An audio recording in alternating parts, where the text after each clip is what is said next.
তো হ্যালো বন্ধুরা, আমি পিউ। তো চলে এসেছি তোমার সাথে নতুন একটি ভিডিও নিয়ে। তো বন্ধুরা, গত দুদিন ধরে আমার ফোনের একটু সমস্যার কারণে ভিডিও শেয়ার করতে পারিনি। তো আজ চলে এসেছি তো তোমাদের সাথে একটি নতুন ভিডিও নিয়ে। তো এখন দেখো প্রায় অন্ধকার হয়ে গিয়েছে, সন্ধ্যা হয়ে গিয়েছে। তো আজ বানাবো রুটি। তো বন্ধুরা দেখো, আমি আগে থেকে রুটিটা বানিয়ে নিয়েছি। আর এইদিকে মটরশুঁটি আর নতুন আলু কেটে ধুয়ে রেখেছি। তো বন্ধুরা, আজ মটরশুঁটি দিয়ে আলু দিয়ে একটা তরকারি বানাবো রুটির সাথে খাওয়ার জন্য। আর এইদিকে দেখো, কড়াইতে তেল দিয়ে দিয়েছি দুটো শুকনো লঙ্কা আর কালো জিরে ফোড়ন। আর এখানে দিয়ে দিয়েছি পেঁয়াজ কুচি।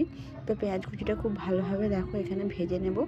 তো এখানে পেঁয়াজ কুচিটা খুব ভালোভাবে ভেজে নিয়ে এখানে আদা আর জিরে একসাথে বেটে রেখেছিলাম, সেটা দিয়ে ভালো করে ভেজে কষিয়ে নেব। তো বন্ধুরা দেখো, এখানে ভালো করে ভেজে নিয়েছি। এবার দিয়ে দিচ্ছি হলুদ গুঁড়ো আর লঙ্কার গুঁড়ো। হলুদ গুঁড়ো লঙ্কার গুঁড়ো দিয়ে একটু নেড়ে চেড়ে একটু দিয়ে দেবো সামান্য পরিমাণে জল। তো এখানে দেখো জল দিয়ে ভালো করে মশলাটা কষিয়ে নিচ্ছি। তো কষানো খুব ভালোভাবে হয়ে গিয়েছে।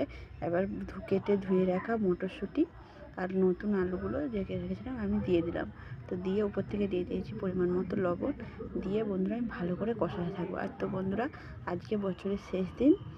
তো আজ আমাদের রুটি আলুর তরকারি বানিয়েছি। আর তোমরা কে কী তৈরি করে খাচ্ছ অবশ্যই কমেন্ট করে জানিও। আর নতুন বছরে আগাম শুভেচ্ছা। তো বন্ধুরা, তোমাদের সাথে কথা বলতে বলতে এদিকে আমার মশলা কষানো হয়ে গিয়েছে। তো ঢেলে দিয়েছি জল। তো তরকারি ফুটে গেলে তো নামিয়ে নেবো। এখানে দেখো তরকারিটা খুব ভালোভাবে ফুটে গিয়ে আমার হয়ে গিয়েছে। তো আমি নামিয়ে নিয়েছি। আর এদিকে নিয়ে নিয়েছি রুটি আলুর তরকারি।